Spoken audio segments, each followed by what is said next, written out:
Hello viewers, আসসালামু আলাইকুম। আশা করি সবাই ভালো আছেন। এই মুহূর্তে আমি আছি রাজধানীর দিয়াবাড়িতে, আর আমার পিছনে দেখতে পাচ্ছেন জর্বিং। বন্ধুরা, উৎফুল্ল জনতার ভিড়, উৎফুল্ল অনেকে এসেছে এখানে দেখার জন্য এবং অনুভব করার চেষ্টা করছে এই জর্বিং ওয়াটার রাইডের মধ্যে তাদের কেমন লাগে। দীর্ঘ 15 মিনিট বা 20 মিনিট তারা এটার মধ্যে কেমন অনুভব করবে, আজকে সেটাই আপনাদেরকে জানানোর চেষ্টা করবো। তো চলুন বন্ধুরা আমার সাথে। কেমন আছো তোমরা? আমরা ভালো আছি। ভালো আছো?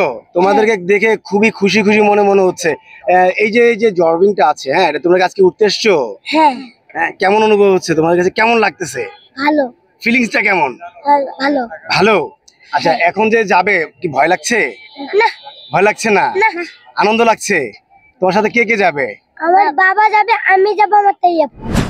প্রথমে একটু ভয় পাইছি, কিন্তু পরে ভালোই লাগছে, অন্যরকম ফিলিংস আসছে। যাওয়ার আগে কি মনে হয়েছিল? পড়ে যাবো কিনা, ফেটে যাবে কিনা একটু ভয় লাগছিল। তারপর কি সিকিউর মনে হলো?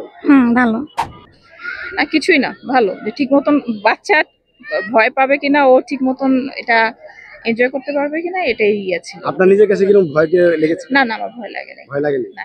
ওয়াটার জর্বিং বা জর্বিং রাইড এটি প্রথমে শুরু হয় নিউজিল্যান্ডে। দুই উদ্ভাবক অর্থাৎ দুই বন্ধুরা মিলে এটি একটি প্ল্যানিং করে। একজন হচ্ছে ডেভিড অ্যাকার্স এবং আরেকজন হচ্ছে অ্যান্ড্রু অ্যাকার্স। এরা দুইজন মিলে অভিনব খেলাটি চালু করেন। তারা একটি বিশাল স্বচ্ছ প্লাস্টিক বল তৈরি করেন, যার ভেতরে একজন মানুষ বসে বা দাঁড়িয়ে ঢালু পথে গড়িয়ে যায়। প্রথমে এটি শুধু পাহাড়ে নামার জন্য ব্যবহৃত হতো, পরে পানির ভিতরে ব্যবহার করা শুরু হয়। এই যে ওয়াটার জর্বিংটা আপনারা হঠাৎ করে এই উদ্ভাবনটা কিভাবে মাথায় আনলেন? এটা আসলে যে আমার একটা ফ্রেন্ড ছিল, ও একটু বাইরে ঘুরতে গেছিল, তো মানে বাইরে অনেকগুলো কান্ট্রি ঘুরছে, তো সো ও আমাকে এই আইডিয়াটা দিছে। তো আমি আর আমার ওই ফ্রেন্ড মিলা এই জর্বিং বলটাই করছি, যেহেতু এটা বাংলাদেশে অ্যাভেলেবেল ছিল না। সবার ফার্স্ট মনে ছিল 15-16 সালের দিকে দেখছিলাম জাফলংয়ে, এরপরে আর ওইরকম ভাবে অ্যাভেলেবেল দেখি না। তার কারণে আমি আর আমার ওই ফ্রেন্ড আমরা 4 জন মিলে এই উদ্যোগটা নিই। এটা কবে থেকে শুরু করেন আপনারা? এটা আমাদের হয়েছে 2 মাস হয়েছে, অগাস্টে থেকে শুরু করছি। বাট আমাদের এই যে কিছু প্রশাসন লাইসেন্সের কারণে আমরা 1 মাস অফ রাখছিলাম। এখন আবার ইনশাল্লাহ স্টার্ট করে দিছি, আর কোনো প্রবলেম নেই। কয়টা বল দিয়ে শুরু করেছেন আপনারা? আমরা ফার্স্টে 3টা বল দিয়ে শুরু করছিলাম, এখন আমাদের কাছে 9টা বল অ্যাভেলেবেল আছে। সারা কেমন পাচ্ছেন? এই তো আলহামদুলিল্লাহ অনেক ভালো সাড়া পাইতেছি, মানুষজনের ভালোবাসায় অনেক হইতেছে। সবাই দোয়া করবেন আমাদের জন্য। টিকিটের মূল্যটা যদি বলতেন। টিকিট হলো যদি সিঙ্গেল অ্যাডাল্ট কেউ আসে তাহলে জনপ্রতি 200 টাকা, আর যদি অ্যাডাল্টের সাথে যদি বাচ্চা আসে তাহলে বাচ্চার জন্য আরো 100 টাকা পে করতে হবে। কত মিনিট এটা?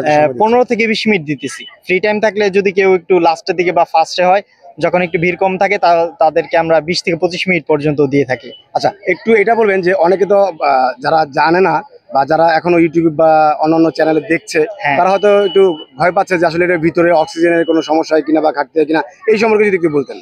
না, এই সম্পর্কে আসলে আমাদের এই বলের ভিতরে যে অক্সিজেনটা থাকে, মানে আমরা যে ন্যাচারাল যে বাতাসটা নিয়ে থাকি, সেটা আমাদের এই বলের ভিতরে দেওয়া হয়।